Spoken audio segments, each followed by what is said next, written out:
မလေးမလာတော့ပါဘူးကိုဟာကိုတောင်ဘဲရက်ွက်သမားယုံမှာအိပ်ရမယ်မသိတဲ့ဟင် ကဲအဲ့ဆိုပြုံသွားအောင်မယ်နော် ဟုတ်ဖြည်းဖြည်းဖြည်း တော့ကရောက်လဲလဲဝင်ကြအောင် ဟောဝင်မလေးအရင်အိမ်မဲမလား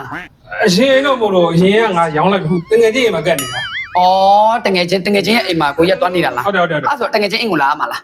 တကယ်ကြီးအိမ်လာလို့လည်းမရဘူးက အဲ့တော့ဘယ်လိုကြီးတော့ တကယ်ကြီးအိမ်ကလည်းဟိုကလေ ဟမ် ဟိုငါတို့နှစ်ယောက်လေဟိုပေါင်ပြီးတော့အလောင်းကားလုပ်လိုက်တာအဲ့ဒါသူ့ရင်လည်းပေါင်ထားရတယ်အခုငါတို့အင်္ဂါနေနေရတယ် ဩ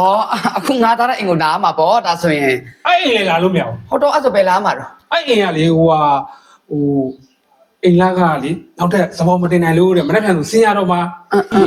မနေ့ပြန်လို့ဆင်းရမယ့်ဟာကို အေးအခုငါတို့နင်းလာမယ်ဆိုရင်ဟာဖုန်းကကြိုးဆက်လိုက်ငါတို့လောလောဆယ်တော့လေမနေ့ပြန်ညတော့ငါတို့ရက်ကွက်ဓမ္မယုံမှာရှိမယ်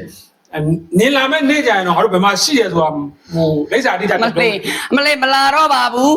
ကိုဟာကိုတောင်ဘဲရက်ွက်ဓမ္မယုံမှာအိတ်လို့အိတ်ရမယ်မသိတာကိုမိပြုံးကိုအလေခေါ်နေသေးတယ်ဒီမှာကိုကြီးနဲ့အဲ့ကိုကြီးတငယ်ချင်းတွေပဲနှစ်ယောက်ပေါင်းကျွဲခတ်ခံပြီးတော့မွဲကြပါနော်မွဲတဲ့အဖက်တော့ကျမဆွဲမခေါ်ပါနဲ့လမ်းကြုံလဲမလာဘူးလမ်းမကြုံလဲမလာဘူးတို့ရင်လည်းမခေါ်နဲ့